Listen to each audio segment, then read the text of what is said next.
你知道凯恩斯有一个登高望远的好地方吗？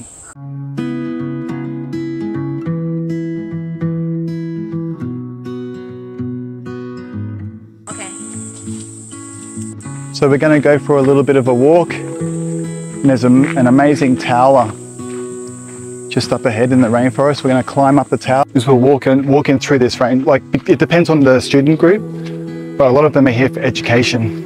So what we do is we'll walk through and we'll talk about, firstly we'll just talk about the rainforest in general, about, for example, how you can see that most of the trees are they're not really wide big trees.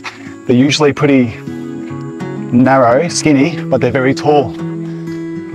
And obviously that's because in the rainforest, there's a lot of competition. Everything needs to try to get to the sunlight. So the main job of the trees is to try to grow up as fast as possible.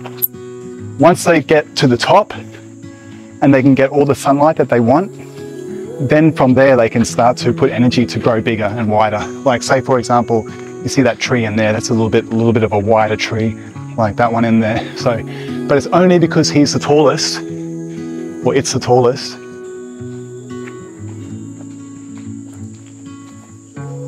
One cool thing about these boardwalks here is that they've been built using, to my knowledge, recycled plastic.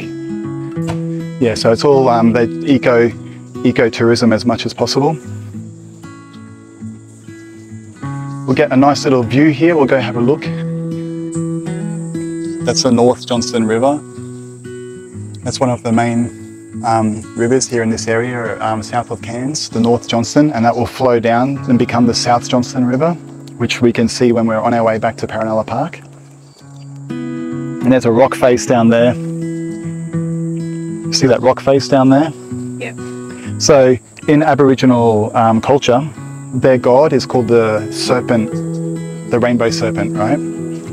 So according to the local Aboriginal stories that I've been told from Indigenous or local Aboriginal people from the area, is that this here, where that rock face is and the turn in the river, is one of the areas where the rainbow serpent would rest. It's like a resting place for the rainbow serpent.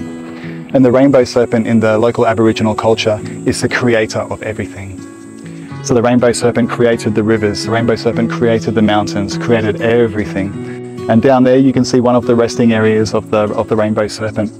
So it's a beautiful little area of the North Johnston River. Let's continue.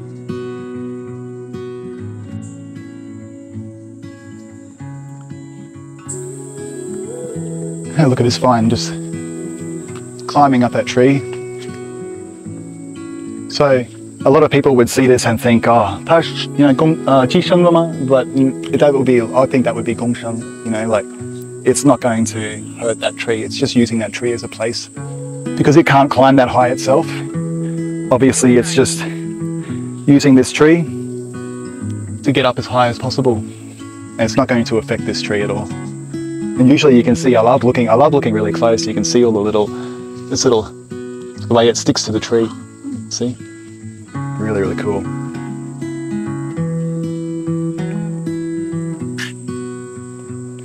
Just like the Great Barrier Reef, sometimes it's not the big things. Sometimes it's the little things that you have to look for, you know, and appreciate every little part.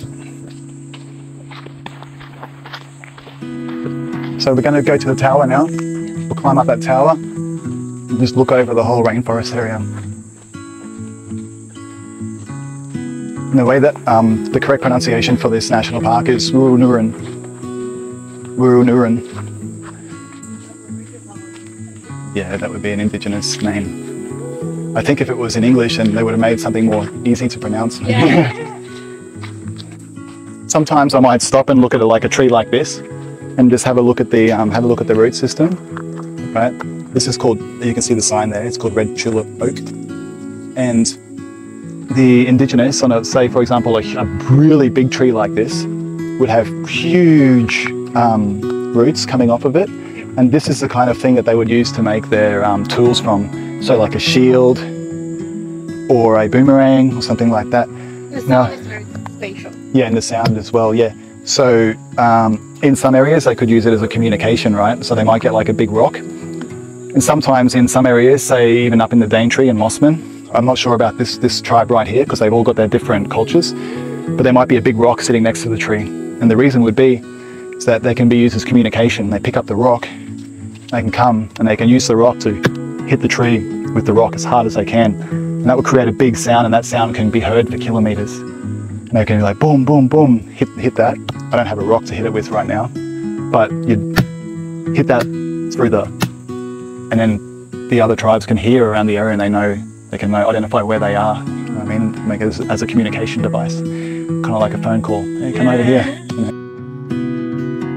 know? I remember deeply for myself personally is when I was young, 12 years old, was the first time that my family, that my dad brought me to this area, to the tablelands to have a look. And at that time, at 12 years old, as soon as I saw the tableland, or the Atherton tablelands, I knew even at that time that I was going to move here and live here when I was older.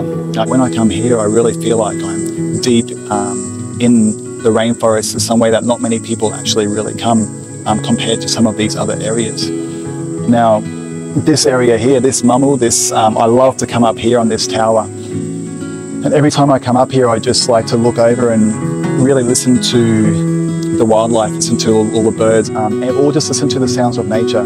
I can hear the water down there on the Northern Johnston River. I can hear the water running down there because we've just had a lot of rain. And a lot of the time I'll just sit up here peacefully and just relax. I've taken a lot of student groups up here as well. And when you've got 20 or 30 students, they can be really noisy. And as soon as you have that many children here and they're all being really noisy, you can notice that nature just stops. All the bird sounds disappear. And you can't hear any of this stuff because those animals, they know that there's humans around and they're going to hide and stay quiet. So I tell the children, I give them a challenge and I say, let's do 5 minutes. 5 minutes of pure silence and see how many different kinds of bird species you can identify. Listen to the sounds of nature. And when the children, I sit them all down and we set a timer for 5 minutes and we just be quiet, just practice peace and just listen to nature. All of a sudden you can hear nature come alive. You can hear all different kinds of birds come back. You can hear the water. You can feel the breeze. And this is something that's, when you're in nature, you really need to stop and listen and just be quiet and actually feel what's happening around you. You know? And that's something that I like to do when I'm in these areas. We're in nature. Cairns is not somewhere that you come for like the city feel and the shopping and things like that. Cairns is somewhere that it's got world-class nature all around it. And this area here is absolutely spectacular. And you can see we're surrounded by one of the biggest national parks in Queensland right here, the Wooroonoon National Park.